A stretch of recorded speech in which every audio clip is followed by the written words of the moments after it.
Holidays nale, adu namma GT Holidays da. GT Holidays, South India's #1 travel brand. You know you are special when you're with GT Holidays. உலகெங்கிலும் நடக்கும் முக்கிய நிகழ்வுகளை குறுஞ்செய்தி வடிவத்தில் தெரிந்து கொள்ள ஆதன் செயலியை டவுன்லோட் செய்யுங்கள். ஆதன் செயலியை டவுன்லோட் செய்ய டிஸ்கிரிப்ஷனில் உள்ள லிங்கை கிளிக் செய்யவும். இலாக்கா இல்லாத மந்திரியாக செந்தில் பாலாஜி தொடர்கிறார். திமுகவுடைய அமைச்சர்கள் தொடர்ச்சியாக பேசிக் கொண்டிருக்கிறார்கள். இது பழிவாங்கும் நடவடிக்கை அப்படின்னு. செந்தில் பாலாஜி மீதான நடவடிக்கை ஒரு பழிவாங்கும் நடவடிக்கை நீங்க சொல்ல முடியாது. காரணம், உச்ச நீதிமன்றம் சொல்லி அமலாக்கத்துறை நடவடிக்கை எடுத்திருக்கு அப்படிங்கிறப்போ இதுல எங்கிருந்து வந்தது பழிவாங்கும் நடவடிக்கை? இங்கே ஓமந்தூராரில் அட்மிட் பண்ண ஒருத்தரை மெனக்கெட்டு கட்டாயப்படுத்தி எப்படியாவது காவேரிக்கு தான் கொண்டு போகணும் அப்படின்னு அழுத்தம் கொடுத்தது இருக்குல்ல, அது ஒரு சந்தேகத்தை உருவாக்குவதற்கு காரணமாயிற்று. அதுக்கு அவங்க சொல்லப்பட்ட காரணம் என்ன? காவேரி மருத்துவமனையில் அவருக்கு ரெகுலராக சிகிச்சை அளிக்கூட மருத்துவர் இருக்கார். நான் என்ன சொல்கிறேன்னா, அந்த மருத்துவர் ஓமந்தூராருக்கு வர சொல்ல வேண்டியது தானே, வரமாட்டேன்னு சொல்லிடுவாரா? அவருக்கு சர்ஜரி முடிஞ்சிருச்சு. செந்தில் பாலாஜி மயக்க நிலையில் இருக்கிறார். அடுத்த 3 நாள் அவர் ஐசியூவில் தான் இருப்பார், விசாரணை இருக்காது. அதுக்கு அடுத்த 1 வாரம் வார்டு மாற்றுவாங்க, அநேகமாக அப்சர்வேஷன் பீரியடு. நீங்கள் என்னைக்கு விசாரிப்பீங்க? இப்போ விசாரிப்பதற்காக பெற்ற இந்த 8 நாட்களும் செந்தில் பாலாஜியே நெருங்க முடியாதபடிக்கு முடிஞ்சு போச்சா?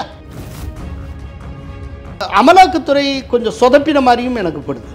எய்ம்ஸ்லேருந்து மருத்துவர்கள் வர்றாங்கன்னு ஏன் கடைசி வரைக்கும் வரல? சரி, எய்ம்ஸ்லேருந்து மருத்துவர் டெல்லியிலேருந்து தான் வரணுங்கிறது இல்லை, பக்கத்தில் இருக்க பாண்டிச்சேரி ஜிப்மர்லேருந்து வரலாமே. அதற்கு பதிலாக அவங்க என்ன செஞ்சுருக்கணும்? நீதிமன்றத்திட்டேயே நாங்கள் சஜஸ்ட் பண்ணுற டாக்டர்ஸ் அவங்களுடைய ரெகுலர் டாக்டர்ஸ், ஃபேமிலி டாக்டர் எது ஒன்று, அவங்களாம் இருக்கக்கூடிய ஒரு பேனல், ஒரு பொதுவான பேனல் இருந்து இந்த பொதுவான பேனல் கண்காணிப்புக்குள்ள அவருக்கு என்ன ட்ரீட்மெண்ட்னாலும் நடக்கட்டும். அப்போ யாருக்கும் எந்த சந்தேகம் வராது. அப்படி கேட்டிருக்கலாம்ல. இது ஒரு ஆடியோ டேப்பில் ஆரம்பித்து இன்றைக்கி காவேரி ஹாஸ்பிட்டல் வரைக்கும் சேர்த்துரு. அப்படிங்கிறப்போ இது டிஎம்கே தலைமைக்கு கொடுக்கக்கூடிய ஆழமான மெசேஜ். மோடியையும் அமித்ஷாவையும் அண்டர் எஸ்டிமேட் பண்ண வேண்டாம். அமித்ஷா வந்திருந்த அன்றைக்கி அவர் ஏர்போர்ட்டில் இறங்கி நடக்கிறப்போ கரெக்டாக அந்த ஏரியாவில் கரண்ட் கட் ஆனது அப்படிங்கிறது அது அவங்களுடைய ஈகோவை டச் பண்ணுற விஷயம். செந்தில் பாலாஜி என்பவர் சாமர்த்தியமாக ஒரு மணியை ஜெனரேட் பண்ணக்கூடிய விசேஷமான புத்திசாலித்தனம் செந்தில் பாலாஜிக்கு மட்டுமே இருக்கிறது. அவர் எந்த கட்சியில் ஒட்டுகிறாரோ அந்த கட்சியினுடைய தலைமை இடத்துல ரொம்ப சீக்கிரமாகவே செல்வாக்கு மிகுந்தவராக தன்னை ஆக்கிக் கொள்ளக்கூடிய திறன் பெற்றவர். செந்தில் பாலாஜி அரெஸ்ட்டுங்கிறது ஒரு பெரிய இண்டிகேட்டர். செந்தில் பாலாஜி மேலே கை வச்சதே கிட்டத்தட்ட ஸ்டாலின் மேலேயே கை வச்சதுக்கு சமம். ஆதன் தமிழ் நேயர்களுக்கு அன்பு வணக்கம். இன்றைய சிறப்பு நேர்காணலில் நம்முடன் இணைந்திருக்கிறார் மூத்த பத்திரிகையாளர் கோலால சீனிவாஸ் சார். வணக்கம். வணக்கம். செந்தில் பாலாஜி அவர்களுடைய கைது, இலாக்கா இல்லாத மந்திரியாக செந்தில் பாலாஜி தொடர்கிறார். அவருக்கு தொடர்ச்சியாக ஆதரவாக திமுகவும் திமுகவுடைய அமைச்சர்கள் அப்படின்னு தொடர்ச்சியாக பேசிக் கொண்டிருக்கிறார்கள். இது பழிவாங்கும் நடவடிக்கை அப்படின்ட்டு. இந்த விவகாரத்துடைய இந்த பொலிட்டிக்கல் அடுத்த கட்ட பொலிட்டிக்கல் மூவ் அப்படிங்கிறது என்னவாக இருக்கும்? குறிப்பாக இதோடைய அரசியல் தாக்கம் என்னவாக இருக்கும்? அதாவது முதல்ல இது பழிவாங்கும் நடவடிக்கை அப்படின்னு சொல்கிற ஒரு விஷயம் இருக்குல்ல, அப்படி சொல்லுவதற்கான தார்மீகம் டிஎம்கே அரசுக்கோ இல்லாட்டி டிஎம்கே அமைச்சர்களுக்கோ என்ன உண்டு? ஒரு அடிப்படையான ஒரு விஷயம். இப்போது எடப்பாடி பழனிசாமி அவர்கள் மீது பல வழக்குகள் போடப்பட்டிருக்குங்க. இப்போ அதை என்னன்னு சொல்கிறது?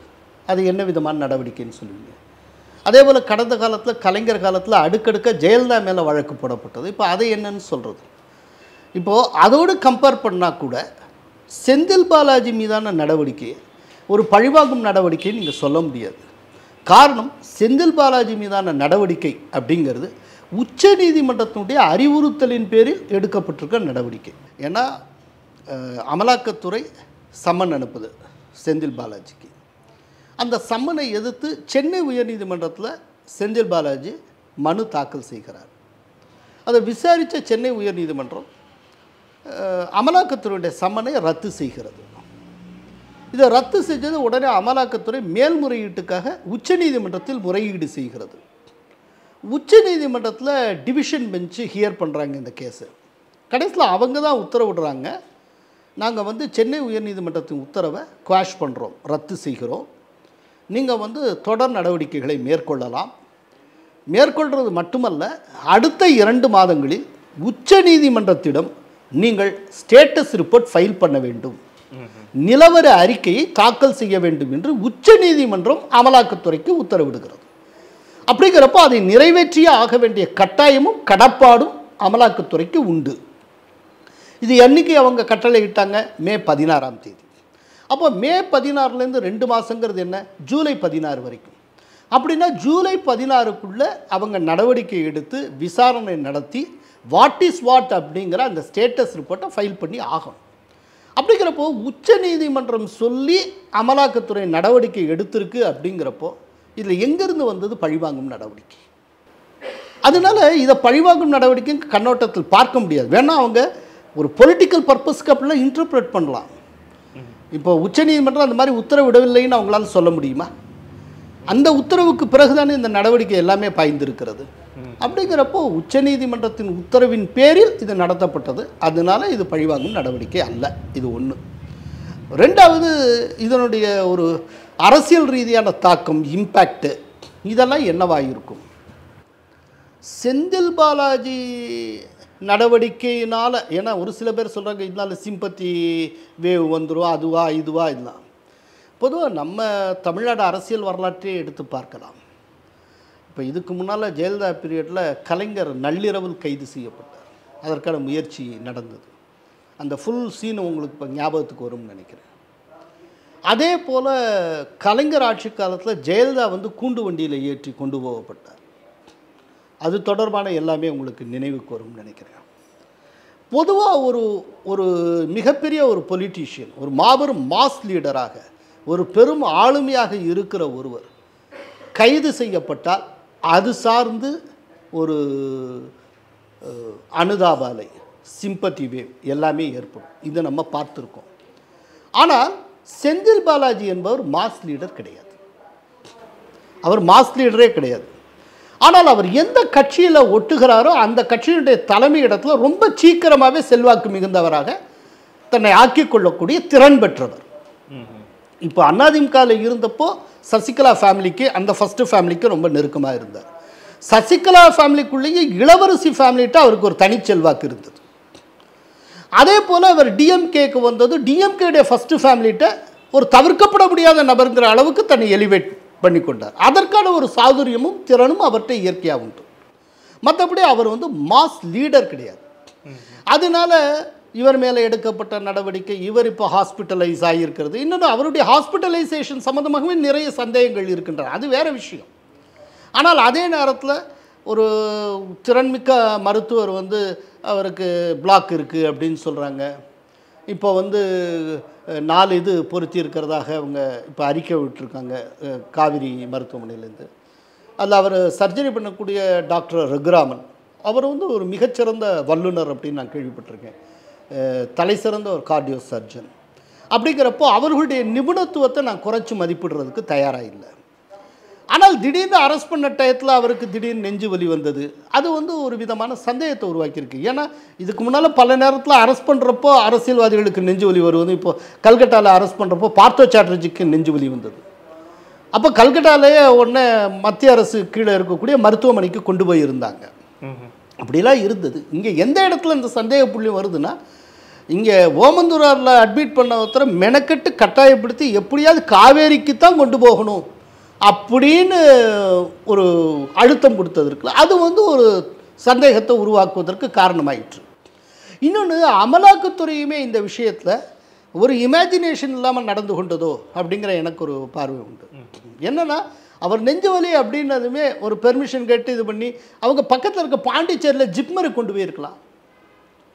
ஜிப்மர் இன்னொரு எய்ம்ஸ் மாதிரி மத்திய அரசுடைய கட்டுப்பாட்டில் இருக்கக்கூடிய, ஆனால் அதே நேரத்தில் ஒரு பெரிய அட்டானமஸ், அங்கே கூட்டு போயிருக்கலாம். அங்கே போயிருந்தால் அதில் சந்தேகத்துக்கு இடம் இருந்திருக்காது. ஒரு அமலாக்கத்துறையிட்ட கண்காணிப்பின்களையே அத்தனை சிகிச்சை இல்லாட்டி சர்ஜரி தேவைன்னா சர்ஜரி எல்லாமே நடந்திருக்கும். இல்லை, அது எமர்ஜென்சின்னு ரஷ் பண்ணும்போது பக்கத்தில் ஹாஸ்பிட்டல் தானே. அதைத்தான் நான் என்ன சொல்கிறேன்னா, எமர்ஜென்சிங்கிறப்போ மெனக்கட்டு ஒரு ஹாஸ்பிட்டலில் அட்மிட் பண்ணவரை மெனக்கட்டு தூக்கிட்டு காவேரிக்கு கூட்டு போக வேண்டிய அவசியம் என்ன? அதுக்கு அவங்க சொல்லப்பட்ட காரணம் என்ன? காவேரி மருத்துவமனையில் அவருக்கு ரெகுலராக சிகிச்சை அளிக்கூட மருத்துவர் இருக்கார். நான் என்ன சொல்கிறேன்னா, அந்த மருத்துவர் ஓமத்தூராக இருக்க வர சொல்ல வேண்டியது தானே. வரமாட்டேன்னு சொல்லிடுவாரா? ஒரு தேவைன்னு வரப்போ அப்படி செய்யலாம்ல. ஏன் இந்த காவேரி ஹாஸ்பிட்டலுங்கிறதே ரொம்ப ஒரு அது அது அது ஒரு தனி அழுத்தம் கொடுத்ததுக்கு என்ன காரணம்? அது ஒரு கேள்வி இருக்குது. ஆனால் இன்னொன்று சில இதில் பார்த்திங்கன்னா அமலாக்கத்துறை கொஞ்சம் சொதப்பின மாதிரியும் எனக்கு படுது. இப்போ அமலாக்கத்துறை ஆரம்பத்தில் ரொம்ப வேகம் காட்டிட்டு இருந்தாங்க. அந்த டயத்தில் வந்து எய்ம்ஸ்லேருந்து மருத்துவர்கள் வர்றாங்கன்னாங்க. ஏன் கடைசி வரைக்கும் வரல? சரி, எய்ம்ஸ்லேருந்து மருத்துவர்கள் டெல்லியிலேருந்து தான் வரணுங்கிறது இல்லை, பக்கத்தில் இருக்க பாண்டிச்சேரி ஜிப்மர்லேருந்து வரலாமே. அது மத்திய அரசினுடைய அந்த மினிஸ்ட்ரி கீழே வரக்கூடிய ஒரு மருத்துவமனை. அதே நேரத்தில் ஆட்டோனமஸ் பாடி. அது என்ன பிரச்சனை? அதையா செய்திருக்கலாம், அது ஏன் இல்லாமல் போச்சு? சரி, அதே நேரத்தில் ஒன்றுமே இல்லாமல் நெஞ்சுவலின்னு ஒரு டாக்டர் சொல்ல மாட்டாங்க. அதுவும் 4 இதெல்லாம் இருக்குது அப்படிங்கிறப்போ அப்படிலாம் இல்லைன்னு சொல்ல மாட்டாங்க. ஆனால் அதில் சந்தேகம் இருந்ததுன்னா என்ன செஞ்சுருக்கணும் அப்படின்னா, அந்த டாக்டரும் அதே போல் இவங்க சில டாக்டர்ஸை சஜஸ்ட் பண்ணியிருக்கணும் அமலாக்கத்துறை. இந்த 2 டாக்டர்ஸ் சேர்ந்த ஒரு நிபுணர் குழு ஒரு பரிந்துரையை, ஒரு பொதுவான பரிந்துரையை உருவாக்கியிருக்கணும். அதன் பேரில் ஒரு ட்ரீட்மெண்ட்டை கொடுத்துருக்கலாம். இல்லாட்டி இந்த விதமான எங்களுக்கு சில டவுட் இருக்குது, அதனால் நீதிமன்றமே வந்து ஒரு மருத்துவ நிபுணர் குழுவை அமைக்கட்டும் அப்படின்னு சொல்லி அதை ஒரு கோரிக்கையாக விட்டுருக்கலாம். நீதிமன்றத்தையே வந்து ஒரு மருத்துவ குழுவை பரிந்துரைக்க சொல்லி அதை அமலாக்கத்துறையை வேண்டுகோளாக நீதிமன்றத்திடம் வச்சுருக்கலாம். அதெல்லாம் விட்டுட்டு அவர் வந்து மருத்துவமனையில் அனுமதிக்கப்பட்டிருக்க டயத்தில் நாங்கள் அவரை காவலில் எடுத்து விசாரிக்கணும்னு கேட்குறாங்க. இன்றைக்கி உச்ச நீதிமன்றத்தில் அதுதான் அமலாக்கத்துறையை கண்டிச்சிருக்காங்க. எங்கள் நெஞ்சு வலின்னு ஒருத்தரை ஹாஸ்பிட்டலைஸ் ஆகியிருக்கிறப்ப காவலில் எடுத்து விசாரிக்கணும்னு சொல்கிறீங்களே, இது எந்த விதத்தில் கரெக்ட்? அதற்கு பதிலாக அவங்க என்ன செஞ்சுருக்கணும்? அவர் வந்து ஹாஸ்பிட்டலைஸ் ஆகியிருக்கிறப்பவே நீதிமன்றத்திட்டேயே நாங்கள் சஜஸ்ட் பண்ணுற டாக்டர்ஸ் அவங்களுடைய ரெகுலர் டாக்டர்ஸ், ஃபேமிலி டாக்டர் எது ஒன்று, அவங்களாம் இருக்கக்கூடிய ஒரு பேனல், ஒரு பொதுவான பேனல் இருந்து இது இந்த பொதுவான பேனல் கண்காணிப்புக்குள்ள அவருக்கு என்ன ட்ரீட்மெண்ட்னாலும் நடக்கட்டும், எங்கள் சார்பில் எங்களுடைய டாக்டர்ஸ் இருப்பாங்க, அப்போ யாருக்கும் எந்த சந்தேகம் வராது. அப்படி கேட்டிருக்கலாம்ல. ஒரு ப்ரொடக்டிவாக ஆக்கபூர்வமாக அமலாக்கத்துறை கேட்டிருக்கலாம்ல. அப்படி கேட்கல.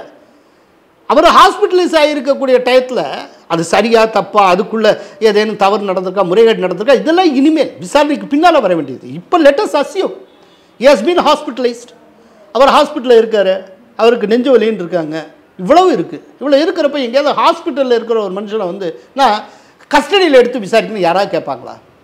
அதை வந்து இன்றைக்கி உச்சநீதிமன்றத்தில் நீதிபதிகள் சுட்டி காட்டுறாங்க. இன்னொன்று, இந்த ஹேபியஸ் கார்பஸ் மேலே நாளைக்கு தான் உயர்நீதிமன்றம் ஒரு தீர்ப்பு சொல்ல போகுது.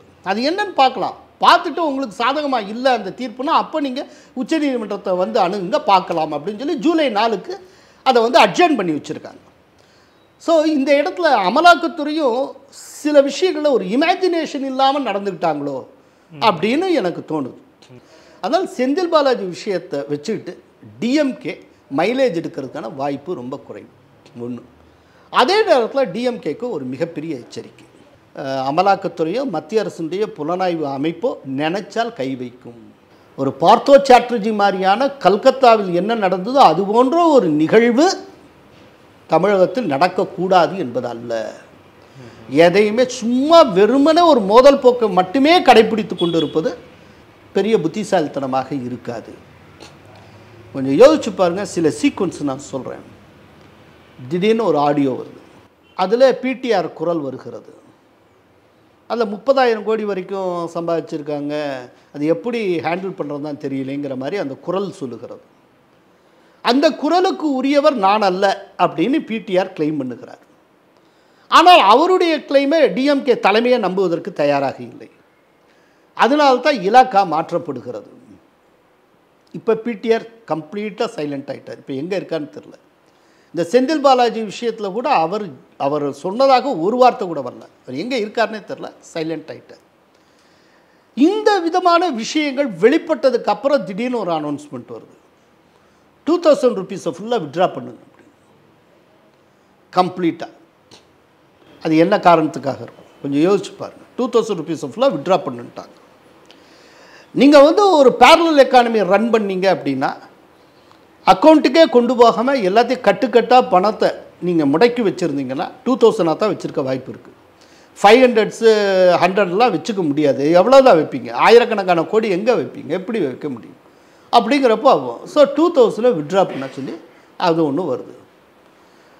அது இது பண்ணினதன் மூலமாக இப்போ வந்து எலெக்ஷனில் இந்த 2000 பணப்புழக்கம் இருக்குல்ல, இந்த விதமான பணப்புழக்கம் வந்து வெகுவாக தடுக்கப்படும். எலெக்ஷனுக்குள்ளே வர முடியாது. அதற்கப்புறம் செந்தில் பாலாஜி தொடர்பான பல்வேறு இடங்கள், ஒரு 11 இடங்கள் நினைக்கிறேன், ஐடி ரெய்டு நடக்குது. ஐடி ரெய்டுலேருந்து பல டிப்ஸு கிடைக்குது. அதுக்கப்புறம் திடீர்னு அமலாக்கத்துறை உள்ளே புகுந்தே அவங்க வந்து தங்களுடைய ரெய்டை நடத்துகிறாங்க. அதனுடைய உச்சகட்டம் தலைமைச் செயலகத்தில் இருக்கக்கூடிய அவருடைய அலுவலகத்திலேயே அவங்க ரெய்டு நடத்துகிறாங்க. இவ்வளவு நடந்திருக்கு. இது படிப்படியாக நடந்திருக்கு. இது ஒரு ஆடியோ டேப்பில் ஆரம்பித்து இன்றைக்கி காவேரி ஹாஸ்பிட்டல் வரைக்கும் வந்து சேர்த்துருக்கு. அப்படிங்கிறப்போ இது டிஎம்கேக்கு கொடுக்கக்கூடிய, டிஎம்கே தலைமைக்கு கொடுக்கக்கூடிய ஆழமான மெசேஜ். மோடியும் அமித்ஷாவையும் அண்டர் எஸ்டிமேட் பண்ண வேண்டாம். அவங்க வேறு எங்கேனாலும் எப்படினாலும் இருக்கலாம், ஆனால் தமிழ்நாட்டில் ஒன்றுமே செய்ய முடியாது. இதெல்லாம் விட்டுறது ரொம்ப நல்லது. அதுவும் மோடி அமித்ஷா வந்திருந்த அன்றைக்கி அவர் ஏர்போர்ட்டில் இறங்கி நடக்கிறப்போ கரெக்டாக அந்த ஏரியாவில் வந்து கரண்ட் கட் ஆனது அப்படிங்கிறது அது யாருமே ஈஸியாக எடுத்துக்க மாட்டாங்க. அது வந்து அவங்களுடைய ஈகோவை டச் பண்ணுற விஷயம். இதை வந்து நான் வேறு ஒரு சம்பவத்தோடு கம்பேர் பண்ணுவேன். முன்னால் வந்து அரசு ஊழியர்கள் அத்தனை பேரும் மிகப்பெரிய ஒரு போராட்டத்தை ஜெயலலிதா காலத்தில் நடத்தினாங்க. அப்போ உங்களுக்கு நினைவில் இருக்கும்னு நினைக்கிறேன், ஒரே ஒரு சிங்கிள் ஸ்ட்ரோக்கோட 1,75,000 அரசு ஊழியர்கள் பணி நீக்கம் செய்ய டிஸ்மிஸே பண்ணப்பட்டாங்க. அது இம்மிடியட் ரீசன் என்ன தெரியுமா? அதுக்கு முதல்ல செக்ரட்டேரியட்டுக்கு வராங்க ஜெயலலிதா. லிஃப்டில் போகிறப்போ அங்கே இருக்க ஒரு ட்ரேட் யூனியன் லிஃப்ட்டை ஆஃப் பண்ணிட்டாங்க. பாதி வழியில் லிஃப்ட்டு நிற்குது. ஜெயலலிதாவுக்கு ஏற்கனவே நிறைய ஹெல்த் இஷ்யூஸ் உண்டு. அவங்க ஏசி இல்லாமல் இருக்கவே முடியாது. ஒரு நிமிஷம் அப்படியே வேர்த்து கொட்டி ஒரு விதமாக திணறி போயிட்டாங்க.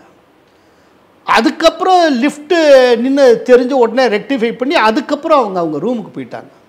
அதுக்கப்புறம் தான் அவங்க இந்த உத்தரவே போட்டாங்க. அது நேரடியாக தனக்கு விடப்பட்ட சவாலாக ஜெயலலிதா பார்த்தாங்க. ஒரு சிங்கிள் ஸ்ட்ரோக்கில் ஒரே நாளில் 1,75,000 அரசு ஊழியர்கள் வேலை இழந்தார்கள். அதுக்கப்புறம் அவங்க கோர்ட்டு கேஸுன்னு போனாங்க. அன்றைக்கி வந்து சென்னையினுடைய தலைமை நீதிபதியாக சுபாஷன் ரெட்டி இருந்தார். அவருக்கு முன்னால் தொழிலாளர்களுக்கு ஆதரவாக ப. சிதம்பரத்தினுடைய ஒய்ஃப் நளினி சிதம்பரம் தான் ஆர்கியூ பண்ணாங்க. கடைசியில் தீர்ப்பு ஜெயலலிதா எடுத்த நடவடிக்கை சரி என்று வந்தது. அப்புறம் அதை சேலஞ்சு பண்ணி சுப்ரீம் கோர்ட் போனாங்க. சுப்ரீம் கோர்ட்டில் ஜெயலலிதா எடுத்த நடவடிக்கை சரி என்று வந்தது. அதில் அந்த தீர்ப்பில் ரொம்ப முக்கியமான ஆழமான ஒரு விஷயம் சொல்லப்பட்டது. என்ன அப்படின்னா, போராடுவது என்பது, இந்த மாதிரி அரசு ஊழியர்கள் யாராவது போராடுவது என்பது அடிப்படை உரிமை அல்ல அப்படின்னு சொன்னாங்க. அது வந்து ஃபண்டமெண்டல் ரைட்ஸ் கிடையாது அப்படின்னாங்க. இது அந்த தீர்ப்பின் மூலமாக கொடுக்கப்பட்டது. அதுக்கப்புறம் வேறு வழியே இல்லை. தொழிற்சங்கவாதிகள் அத்தனை பேரும் அம்மா தாயே எங்களை காப்பாற்று ஜெயலலிதாட்டியே கடைசியில் காலில் விழுந்து வேண்ட ஆரம்பித்தாங்க. சாட்சிக்காரன் காலில் விழுற காலில் சண்டைக்காரன் காலில் விழுந்துடலாம் அப்படின்னு சொல்லிட்டு அதுக்கப்புறம் தான் ஜெயலலிதா சரின்னு சொல்லிட்டு அத்தனையும் அந்த ஆர்டரை ரிவோக் பண்ணாங்க. இது வந்து என்னென்னா, இந்த மாதிரி விஷயம் இருக்குல்ல, இது வந்து நேரடி இன்சல்ட் மாதிரி நினைப்பாங்க பெரிய பெரிய லீடர்ஸ். நீங்கள் அவர் வந்து இறங்குறப்போ கரண்ட்டு கட் பண்ணால் மொத்தமாக ஃபியூஸை பிடிங்கிட்டார். இது தேவையா? இதுக்கு பேர் தாங்க அநாகரிகம்னு பேர். இதை வந்து தற்செயலாக நடந்து எங்கேயா ஜஸ்டிஃபை பண்ணுவீங்களா?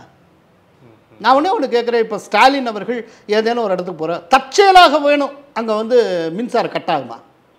இல்லை, ஒரு மத்திய உள்துறை அமைச்சர் அமித்ஷா வர்றார், எவ்வளோ பெரிய டாலஸ்ட் லீடர், அந்த ஒரு இடத்துல எந்த பிரச்சனையும் இல்லாமல் பார்த்துக்க ஒரு மாநில அரசால் முடியாதா?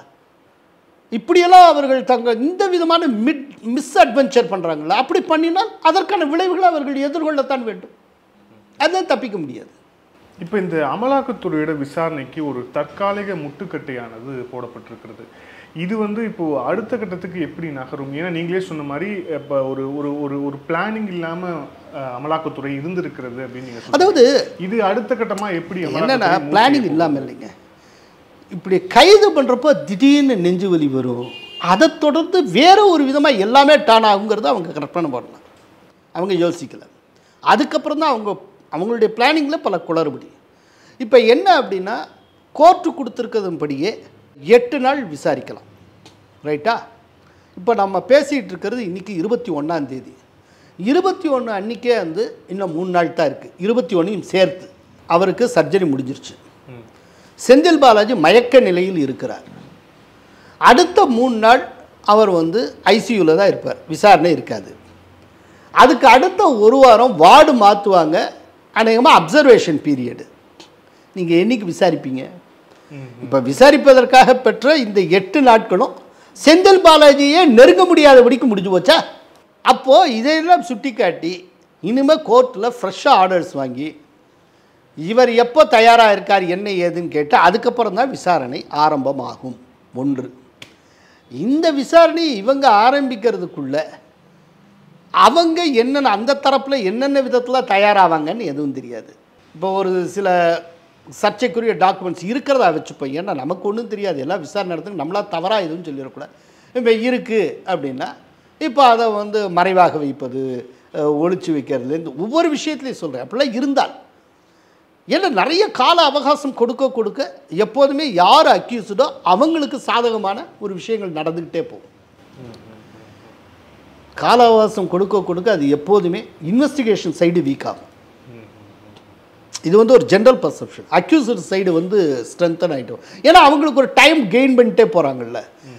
அப்படின்னா இது எப்படி இருக்கும், என்ன ஏது, நிறைய விஷயங்கள் இருக்குது. இல்லை ஒருவேளை இவர் இந்த 3 நாள் கழித்து ஜென்ரல் வார்டுக்கு வந்ததுக்கப்புறம் அவர் கேர்டேக் தானே பண்ணணும். அப்படிங்கிறப்போ நாங்கள் எங்களுடைய இடத்துல டெல்லியில் இருக்க எய்ம்ஸ்லேயே பாதுகாப்பாக வச்சு அவங்க குடும்ப உறுப்பினர்கள் கூட வரட்டும் வச்சு அங்கேருந்து நாங்கள் விசாரணை இது பண்ணுறோம் அப்படின்னு சொல்லி இங்கேருந்து அவரை வேறு ஒரு லொக்கேஷனுக்கு ஏதோ டெல்லியோ இல்லாட்டி நான் சொன்ன மாதிரி பாண்டிச்சேரியில் வச்சோ அப்படி செய்வாங்களா இதெல்லாம் தெரியாது. இந்த ஃபர்தர் ஸ்ட்ராட்டஜி என்னங்கிறது தெரியாது. இதுக்கிடையில் ஆழ்குணர் மனு இருக்குது. ஆழ்குணர் மனுவுக்கு இப்போது உச்சநீதிமன்றத்தில் solicitor general Tushar Mehta argue பண்ணுறப்போ அவர் சொல்கிறார், ஆழ்குணர் மனுவை சென்னை உயர்நீதிமன்றம் எங்கேஜ் பண்ணதே தப்புன்னு அவர் சொல்கிறார். என்னென்னா உச்சநீதிமன்றமாகிய நீங்கள் உத்தரவிட்டு தான் நாங்கள் நடவடிக்கை எடுத்திருக்கோம். உச்சநீதிமன்ற உத்தரவின் பேரில் எடுக்கப்பட்ட நடவடிக்கைக்கு எதிராக ஹேபியஸ் கார்பஸ் யாராவது தாக்கல் பண்ணுவாங்களா? அப்படி தாக்கல் பண்ணதை ஒரு உயர்நீதிமன்றம் எப்படி அனுமதிக்கும் அப்படின்னு அவர் கேட்குறாரு. அதுக்கு உச்சநீதிமன்றம் என்ன பதில் சொல்லியிருக்குன்னா, இந்த மாதிரி உயர்நீதிமன்றத்தை நீங்கள் சந்தேகிக்கக்கூடாது, எப்படினாலும் நாளைக்கு வரத்தான் போகுது. 22ஆம் தேதி உயர்நீதிமன்றம் தன்னுடைய முடிவை சொல்ல போகிறது. முடிவு என்னங்கிறத பாருங்கள், இத்தனை வெயிட் பண்ணிங்க, ஒரு நாள் பொறுங்க. முடிவு உங்களுக்கு சாதகமாக இல்லைன்னா ஒரு மேல்முறையீடுங்கிற அடிப்படையில் நீங்கள் எங்களை பாருங்கள். அதனால் வழக்கை ஜூலை 4ஆம் தேதி தள்ளி வைக்கிறோம்னு சொல்லியிருக்காங்க. இப்போ இதுக்கு இடையில என்னென்னா இந்த வழக்கும் ஜூலை 4 தான் வரப்போகுது. இந்த ஜூலை 4 வரைக்கும் வேறு ஒரு பெரிய ஸ்பேஸ் இருக்குது. இப்போ இதுக்கு இடையில ஏதேனும் ஒரு ஃப்ரெஷ்ஷாக ஒரு வழக்கை நாங்கள் இம்மீடியட்டாக இவரை டெல்லிக்கு கொண்டு போகணும், அதுக்கு நீதிமன்ற உத்தரவு தேவை. இப்போ அதுக்காக அமலாக்கத்துறை தான் கதவை தட்டணும். இந்த அமலாக்கத்துறை கதவை தட்டினா அநேகமாக உயர்நீதிமன்றத்தை தான் தட்ட முடியும். எனக்கு தெரிய செந்தில் பாலாஜி விஷயத்தில் இதுவரைக்கும் உயர்நீதிமன்றம் சென்னை உயர்நீதிமன்றம் அவருக்கு சாதகமான தீர்ப்புகளையே வழங்கி இருக்கிறது. அது யதார்த்தம். நான் மேட்டர் ஆஃப் ஃபேக்டாக சொல்கிறேன். மற்றபடி உயர்நீதிமன்றத்தை சந்தேகப்படலை, அதையும் சொல்லிடுறேன். ஏன்னா இது இப்படிலாம் இன்டர்பிரேட் பண்ணுறதுக்கு வாய்ப்பு இருக்குது. யாராவது ஒருத்தங்க எங்கேயாவது ஒரு கமெண்ட்டே இப்படி போடுவாங்க, அதுக்காக சொல்ல. அப்படி இல்லை, உயர்நீதிமன்றம் பொதுவாக செந்தில் பாலாஜிக்கு ஆதரவாகவே தீர்ப்பு. இதுக்கு முன்னால் அந்த 3 வழக்கு நடந்துட்டு, இந்த 3 வழக்கில் ஒன்று அவுட் ஆஃப் கோர்ட்டு அவங்க தீர்த்துட்டாங்கன்னு சொல்லி அந்த முடிவுக்கு கொண்டு வந்தது. 2 இதை ஃப்ரீஸ் பண்ணாங்க. அதுக்கப்புறம் உச்சநீதிமன்றம் சொல்லித்தான் 0லேருந்து ஆரம்பமாயிருக்கு. அதே போல் அமலாக்கத்துறை அனுப்பிச்ச சம்மனை கூட சென்னை உயர்நீதிமன்றம் நிறுத்தி வைத்தது. அதுவும் உச்சநீதிமன்றத்தில் போய் தான் வந்திருக்கு. இது இப்படி ஒரு ட்ராக் ரெக்கார்டு இருக்குது. பட் உயர்நீதிமன்றத்துக்கு சில நியாயங்கள் இருந்திருக்கலாம், அதனால் நமக்கு தெரியாது. ஸோ எப்படினாலும் இவங்க உயர்நீதிமன்றத்தை தான் நாடி ஆகணும். அவங்க என்ன சொல்கிறாங்கன்னு தெரில. அவங்க சொல்கிறது இவங்களுக்கு திருப்தியாக இல்லைன்னா உச்சநீதிமன்றம். ஸோ இப்போ திரும்ப அமலாக்கத்துறை நீதிமன்றத்துக்கு படையெடுக்க வேண்டிய ஒரு இடத்துக்கு தள்ளப்பட்டிருக்கு. இதில் இன்னொரு 3 விஷயம் சொல்லப்படுது. அதாவது அமித்ஷா அவர்கள் இங்கே வந்தப்போ 25 தொகுதிகளை நாங்கள் ஜெயிப்போம், 25 தொகுதிகளில் பாஜக இந்த கூட்டணி 2024 ஜெயிக்கும் அப்படின்னு சொல்லியிருந்தார். இதற்கு மிக முக்கியமான காரணங்களாக 3 விஷயம் சொல்லப்படுது. ஒன்று, இந்த செந்தில் பாலாஜி அவர்களுடைய கைது நடந்ததுக்கான மிக முக்கியமான காரணம் டிஎம்கேவுடைய இந்த மணி ஃப்ளோவை தடுக்கணும், அதற்காக செந்தில் பாலாஜி மீது இந்த நடவடிக்கை. இரண்டாவது, கொங்கு பகுதியில் அண்ணாமலைக்கு ஒரு கிரவுண்ட்ஸை ஏற்படுத்தணும், அதற்கு தடையாகவும் செந்தில் பாலாஜி இருக்கிறதால அதற்காகவும் இந்த நடவடிக்கை இரண்டாவது அப்படின்னு சொல்லிட்டு இந்த காரணங்கள் எல்லாமே அடுக்கப்படுது அரசியல் ரீதியாக. இது எல்லாமே அரசியல் ரீதியாக, குறிப்பாக 2024 தேர்தலை மையமாக வைத்து அப்படின்னு. கரெக்ட். இப்போ நீங்கள் சொல்லியிருக்க விஷயத்தில் பாதி நான் ஆல்ரெடி சொல்லியிருக்கேன். என்னென்னா அந்த ஆடியோ வந்ததுக்கப்புறம் 2000 ரூபாயை வித்ட்ரா பண்ணுது, அதனால் தேர்தலில் பணப்புழக்கத்தை குறைக்க முடியும் அதனுடைய தொடர் நடவடிக்கையாகத்தான் செந்தில் பாலாஜி நடவடிக்கையும் நான் பார்க்குறேன். ஆனால் அதே நேரத்தில் செந்தில் பாலாஜி நடவடிக்கை வெறும் அரசியல் மட்டும் இல்லைங்கிறதுக்கு ஆதரவாக ஒரே ஒரு விஷயம் சுப்ரீம் கோர்ட்டினுடைய அந்த அறிவுறுத்தல். அதை வச்சு ஜஸ்டிஃபை பண்ணிக்கலாம். இது வந்து பழிவாங்கும் நடவடிக்கை இல்லை, இதுக்கு பின்னால் அரசியல் இல்லைன்னு. ஆனால் பொதுவாக எல்லாத்துக்கும் பின்னாலே ஒரு அரசியல் இருக்கும், அது இல்லாமலாம் இருக்காது. நிச்சயமாக இதுக்கு பின்னால் அரசியல் இருக்குது. செந்தில் பாலாஜியை இந்த மாதிரி இது பண்ணுறது மூலமாக இப்போ வந்து இந்த வருகிற தேர்தலில் பணப்புழக்கத்தை கட்டுப்படுத்த முடியும், ரொம்ப கடுமையான முறையில் அதை கட்டுப்படுத்த முடியும். அதே நேரத்தில் கொங்கு மண்டலத்தில் அண்ணாமலைக்கு தடையாக செந்தில் பாலாஜி இருந்துருவார் அப்படிங்கிறதுக்காக அப்படின்னு நீங்கள் சொன்னீங்க. எனக்கு அதில் கொஞ்சம் உடன்பாடு. என்னென்னா, கொங்கு மண்டலத்தில் அண்ணாமலைக்கு செந்தில் பாலாஜி போட்டியாளர் அப்படின்னு நான் நினைக்கிறேன்.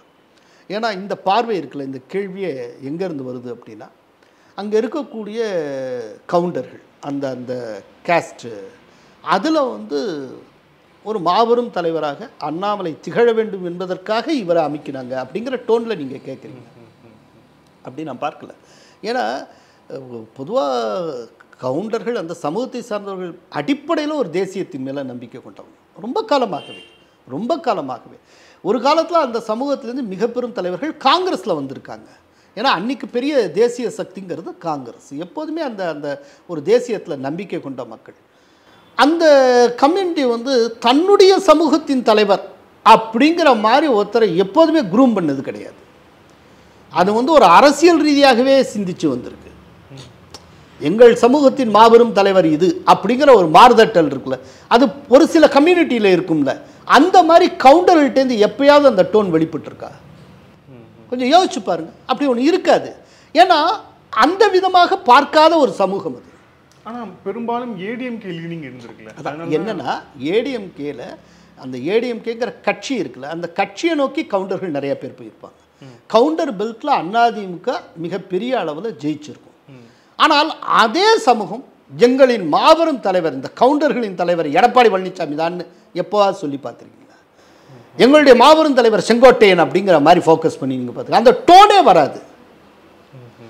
அவங்க வந்து தங்களுடைய ஐடென்டிட்டியை கட்சி ரீதியாக அடையாளப்படுத்திக் கொள்வார்கள். ஒரு ஜெயலலிதா வந்து அவங்களுக்கு தெய்வீகமும் இருந்தது, ஆனால் தேசியத்தில் நம்பிக்கை வைத்த ஒரு திராவிட அரசியல் தலைவர். அப்போ ஜெயலலிதா மேலே அபரிமிதமான மரியாதை. அந்த அதிமுக இரண்டாக உடஞ்சு அந்த சேவல் ரெட்டப்புறா இதில் போட்டியிட்ட காலத்தில் ஜெயலலிதாவுக்கு சாதகமான ரிசல்ட் வந்தது ஃபுல்லாக கொங்கு பெல்ட்டில் அன்னைக்குலேருந்தே. ஜெயலலிதாவோட பிராமணர். அதனால நீங்கள் மற்ற ரீஜனை வந்து ஒரு ஜாதிய ரீதியான கண்ணோட்டத்தில் அடையாளப்படுத்துகிற மாதிரி இதை பண்ண முடியாது. இவங்க ஒரு ஒரு குறிப்பிட்ட ஜாதியினர், அந்த ஜாதியினர் கலெக்டிவாக ஆனால் ஐடியாலஜிக்கல் பேக்ரவுண்டில் திங்க் பண்ணுவாங்க. அவங்க அத்தனை பேர் கலெக்டிவாக ஒரு நபருக்கு பின்னால் நிற்கிறதுங்கிறது எப்போதுமே கிடையாது. சி சுப்பிரமணியன் இருந்த காலத்திலே நாங்கள் எல்லாம் சி சுப்பிரமணியன் தான் எங்கள் மாபெரும் தலைவர்னு சொன்னதே கிடையாதுங்க. சிஎஸ்க்கே அப்படித்தான். ஸோ கொங்கு வேளாள சைக்கே வேற. அவங்க ஆரம்பத்துலேருந்து ரொம்ப எலிவேட்டட் இதில் இருக்கிறவங்க, ரொம்ப ரிஃபைன்டு பீப்புள். அவங்க ஜாதிய ரீதியாக ஒரு குறிப்பிட்ட தனிநபரை தங்களுக்கான மாபெரும் தலைவர்னு சொல்லிட்டு அதுக்கு பின்னால் நிற்கிறது அப்படிங்கிறது பழக்கம் இல்லை. ஆனால் அந்த மொத்த சமூகம் ஒரு குறிப்பிட்ட ஐடியாலஜிக்கு பின்னால் இருக்கும். ஏதோ ஒரு ஒரு அரசியல் கட்சிக்கு பின்னால் நிற்பாங்க, ஆனால் ஒரு தனிநபருக்கு பின்னால் அணிவகுத்தது இல்லை. அப்படிங்கிறப்போ இவருக்கு அவர் செந்தில் பாலாஜிக்கு இது அண்ணாமலைக்கு அப்படிங்கிறது கிடையாது. அப்புறம் இன்னொன்று, அண்ணாமலை இன்னைக்கு ஒரு மிகப்பெரும் தமிழகம் தழுவிய மிகப்பெரும் தலைவராக எமர்ஜ் ஆகியிருக்கிறார். இனிமேல் வந்து அண்ணாமலையை ஒரு கொங்கு மண்டலத்துக்கு உரிய ஏதோ ஒரு சமூகத்தை சார்ந்த தலைவர் மாதிரி சொல்ல முடியாது. இன்னும் சொல்லப்போனால் இன்னைக்கு கொங்கு மண்டலத்தை காட்டில் அவர் ரொம்ப பாப்புலராக இருக்கிறது சவுத்தில். இன்னைக்கு வந்து அண்ணாமலையை வந்து ஒரு தமிழகம் தழுவிய ஒரு பெரிய கரிஸ்மேட்டிக் லீடர்ஷிப்பாக அவர் டெவலப் ஆகிட்டுருக்கார். நான் என்னுடைய ஒரு இன்டர்வியூவில் ஒன்று சொல்லியிருக்கேன். காமராஜருக்கு பின்னால் தமிழ்நாட்டில் ஒரு கிட்டத்தட்ட ஒரு 50 ஆண்டு கால ஒரு இதுக்கு பின்னால் ஒரு கேப்புக்கு அப்புறம் ஒரு தேசிய கட்சியிலேருந்து திரும்ப ஒரு கரிஸ்மேட்டிக் லீடர்னு எமர்ஜ் ஆகியிருக்கிறது அண்ணாமலை ஒருவர் தான். ஒரு மிகப்பெரிய ஆளுமையாக வெளிப்பட்டு இருக்கிறார். இந்த 50 ஆண்டுகளில் கரிஸ்மேட்டிக் லீடர் அப்படிங்கிறதே ஒன்று ஏடிஎம்கேலேருந்து வருவாங்க, இல்லை டிஎம்கேலேருந்து இருக்கும். தேசிய கட்சியிலேருந்து கரிஸ்மேட்டிக் லீடர்ஸே உருவானதில்லை. பெரிய தலைவர்கள்லாம் இருந்திருப்பாங்க, இப்போ லைக் ஜி.கே. மூப்பனார், ஆனால் கரிஸ்மேட்டிக் லீடர் கிடையாது. ஆனால் ஒரு கரிஸ்மேட்டிக் லீடராக ஒரு தேசியவாத பேசக்கூடிய ஒரு சைட்லேருந்து ஒரு நேஷனலிஸ்ட் பார்ட்டிலேருந்து எமர்ஜாரானா கிட்டத்தட்ட கடந்த அரை நூற்றாண்டு காலத்தில் இப்போ தான் நடந்திருக்கு. அது அண்ணாமலை. அண்ணாமலைங்கிறது ஒரு பேன் தமிழ்நாடு ஃபினாமினா. அவரை ஒரு ரீஜன் சார்ந்ததாக ஒரு ஜாதி சார்ந்ததாக குறுக்கி புரிந்து கொள்வது அப்படிங்கிற ரொம்ப தவறான புரிதலாக இருக்கும். இப்போ தாம்பரத்தில் பேசின ராஜ்நாத் சிங் அவர் அடுத்த கட்டத்துக்கு போகிறார். அண்ணாமலை என்பவர் தமிழகத்தை தாண்டி தேசிய அளவில் மிக பெரும் தலைவராக வளர்ந்து கொண்டிருக்கிறார் அப்படின்னு. ஸோ இப்போ அவர் ஒரு நேஷனல் லீடருங்கிற லெவல்லையும் எமர்ஜ் ஆகி கொண்டு இருக்கிறார். அப்படிங்கிறப்போ அவரையும் செந்தில் பாலாஜி கம்பேர் பண்ணுறதே தப்பு. இதில் இந்த செந்தில் பாலாஜி அவர்களோட கைது இந்த நடவடிக்கைக்கு மத்தியில் இன்னொரு ஒரு அறிவிப்பு, சிபிஐக்கு வழங்கப்பட்டு வந்த அந்த பொது அனுமதி அப்படிங்கிறது ரத்து செய்யப்படுகிறது. இனிமே சிபிஐ இன்வெஸ்டிகேஷன் பண்ண மாதிரி வந்தால் தமிழக அரசுடைய அனுமதியோடு தான் வரணும். எப்படி ஆந்திராவில் மேற்கு வங்கத்தில் தான் இருக்கோ அந்த மாதிரியான ஒரு அனுமதியோடு தான் வரணும் அப்படின்னு சொல்லிட்டு இது குறிப்பாக அண்ணாமலை அவர்கள் இந்த டிஎம்கே ஃபைல்ஸ் வெளியிட்ட போது அதில் சிஎம் மேலே டைரெக்டாக ஒரு சார்ஜ் 2011 ஃபேஸ் 1 மெட்ரோவில் 200 கோடி ரூபாய் லஞ்சம் வாங்கியதாக ஒரு புகார். ஸோ அடுத்த கட்டமாக இது அதை நோக்கி நகர்கிறதா, முதலமைச்சரை நோக்கி கூட இது நகர்கிறதா அப்படிங்கிற மாதிரியான விஷயங்கள் போய் கொண்டிருக்கிறேன். உண்மையிலே அந்த மாதிரியான ஒரு விஷயத்துக்கு பாஜக நகருமா? நகரக்கூடாதுன்னு ஒன்றும் இல்லை. ஒரு முதலமைச்சராக இருக்கிறதுனாலே அவர் விசாரணைக்கு அப்பாற்பட்டோன்னு சொல்ல முடியாது. அப்படி நகரக்கூடாதுங்கிறதுலாம் ஒன்றுமே இல்லை. இப்போ இதுக்கு முன்னால் உங்களுக்கு நினைவில் இருக்கும்னு நினைக்கிறேன், Saradha scam, chit fund scam தொடர்பாக கல்கட்டாவுடைய போலீஸ் கமிஷனர் மேலே நடவடிக்கை எடுக்கிறப்போ அப்போது போலீஸ் கமிஷனர் ஆஃபீஸுக்கே மம்தா பானர்ஜி தர்னாவில் ஈடுபட்டாங்க. அவங்க இத்தனைக்கு சிஎம். ஏன்னா அவருடைய நம்பிக்கைக்குரியவர் அதனால் அவங்க ஈடுபட்டாங்க. இதெல்லாம் நடந்தது. அது மம்தா மேலேயே கைய வச்சதுக்கு சமம். ஸோ நடவடிக்கை எடுக்கக்கூடாது அப்படிங்கிறது எதுவுமே கிடையாது. டெல்லியில் துணை முதல்வராக இருக்கிற மணிஷ் சிசோடியா மீது கை வைக்கப்பட்டிருக்கு. அவர் பதவியை ராஜினாமா செய்திருக்கிறார். அதனால் ஒரு துணை முதல்வர் மேலே கை வைக்கலாம்னா முதல்வர் மீதும் கை வைக்கலாம். ஆனால் அப்படியெல்லாம் கை வைக்கிறதுக்குன்னா 1000 தடவை யோசிப்பாங்க. 100% ஆதாரங்களை திரட்டுவாங்க. எல்லாம் இது பண்ணி தான் செய்ய முடியும். பட் அதே நேரத்தில் சிபிஐக்கு மாநில அரசிட்ட கேட்டுத்தான் அனுமதி பெற்றுத்தான் செய்யணும் அப்படிங்கிற ஒரு சூழ்நிலை இப்போ உருவாகியிருக்கு. அது இதை தவிர்க்கும் பொருட்டு நீங்கள் சொல்கிற மாதிரி பண்ணியிருக்கலாம். அப்படி இல்லைன்னா அப்போது அந்த அனுமதி இல்லாமலேயே ஒரு விசாரணை நடவடிக்கை மேற்கொள்வதற்கு சட்டம் வேறு ஏதேனும் வாய்ப்புகளை வழங்கியிருக்கிறதா அப்படிங்கிறத பற்றி கூட யோசிக்கலாம். பட் அதே நேரத்தில் இன்றைக்கி இருக்கிற சூழ்நிலையில், அதாவது செந்தில் பாலாஜி அரெஸ்ட்டுன்னு இருக்குல்ல, அது ஒரு பெரிய இண்டிகேட்டர். அங்கே இருக்கிற பல்வேறு அமைச்சர்கள் மேலே பல்வேறு புகார்கள் இருக்கின்றன. ஒவ்வொரு அமைச்சரும் குறிப்பிட்டு பல பேர் மேலே பலவிதமான புகார்கள் இருக்குது. எல்லாரையும் விட்டுட்டு ஏன் திடீர்னு செந்தில் பாலாஜி இவ்வளோ டார்கெட் பண்ணும்? அதுக்கு உச்சநீதிமன்றம் கொடுத்த டைரக்டிவ்ங்கிறது ஒரு ரீசன். இன்னொன்று, செந்தில் பாலாஜி ஒரு ஜங்ஷன் பாக்ஸு. தமிழகத்தினுடைய வளம் கொளிக்கக்கூடிய துறைகள் அவர் கையில் இருக்குது. குறிப்பாக டாஸ்மாக். தமிழ்நாடே டாஸ்மாக் வருமானத்தை நம்பித்தான் அவங்களே பட்ஜெட் போட்டுக்கிட்டு இருக்காங்க. இப்போ வரைக்கும் வருஷத்துக்கு ஒரு 40,000 கோடி ஜெனரேட் பண்ணக்கூடிய ஒரு மிகப்பெரிய துறை. இந்த மாதிரி பணம் கொளிக்கக்கூடிய துறைகளெல்லாம் செந்தில் பாலாஜிட்ட கொடுக்கப்பட்டிருக்கு. அப்படிங்கிறப்போ இது எப்படி போகுது, என்னென்ன விதமாக இதில் தொடர்ந்து நீங்கள் பல கம்ப்ளைண்ட்ஸ் பார்க்குறீங்க. ஒரு பாட்டிலுக்கு 10 ரூபாய் எக்ஸ்ட்ரா கேட்குறாங்க. இதெல்லாம் இதுக்கு முன்னால் இருந்த அதிமுக ஆட்சி காலத்தில் டாஸ்மாக் இருந்தது. ஆனால் இந்த விதமான கம்ப்ளைண்ட் வந்ததே இல்லை. எப்போ டாஸ்மாக் துறை செந்தில் பாலாஜி கீழே வருதோ அப்போ நூதனமாக சில விஷயங்கள் உருவாகின்றன. அதை செந்தில் பாலாஜிட்டே நிருபர்கள் கேட்டப்போ நீங்கள் நிரூபிங்க, சும்மா அந்த கடை இந்த கடையெல்லாம் சொல்லாதீங்க அப்படின்னு சொன்னாலும் அதை நிரூபிக்கிற விதமாக சமூக ஊடகங்களில் ஏராளமான வீடியோக்கள் வந்து கொண்டு இருக்கின்றன. அதனால் அந்த குற்றச்சாட்டு பொய்யில்லை என்று நாம் நம்ப வேண்டியதாக இருக்கிறது. அப்படிங்கிறப்போ அந்த 10 ரூபா ஒரு நாளைக்கு எத்தனை பாட்டில் விற்கப்படும்? ஒரு பாட்டிலுக்கு 10 ரூபாய்னா அந்த 10 ரூபாய் எங்கே போய் சேருது? இதெல்லாம் ஒரு கேள்வி இருக்குல்ல.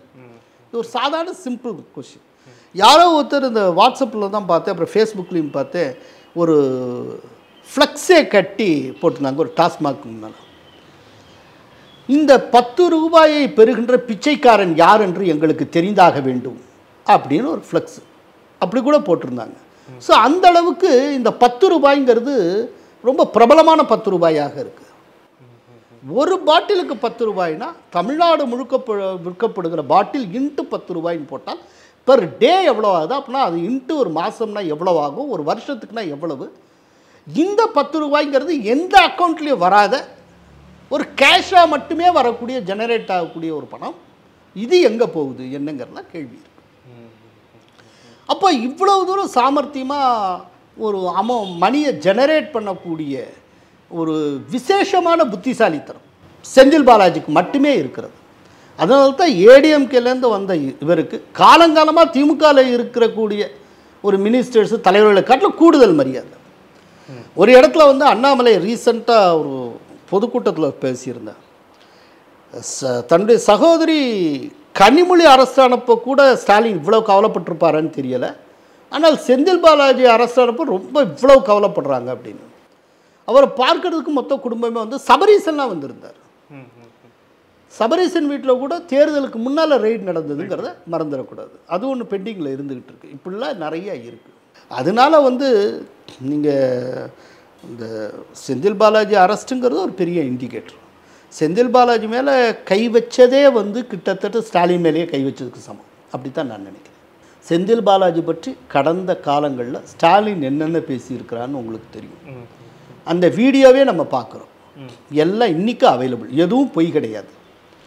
அப்படி பேசின ஒரு ஸ்டாலின் இன்றைக்கு செந்தில் பாலாஜி வந்து இந்த அளவுக்கு எப்படி ஸ்டாலின்கிட்ட செல்வாக்கை பெற்றார், ஒரு தவிர்க்கப்பட முடியாத ஒரு அமைச்சருங்கிற அந்த ஸ்டேட்டஸ், இன்னவிட்டபிள் மினிஸ்டர் அப்படிங்கிற அந்த ஸ்டேட்டஸ்க்கு எப்படி உயர்ந்தார், எதனால் உயர்ந்தார்ங்கிற கேள்வியெல்லாம் இருக்குல்ல.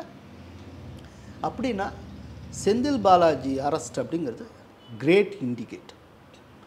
இனி எதையும் டிஎம்கே அரசு ஈஸியாக எடுத்துக்கொள்ள முடியாது.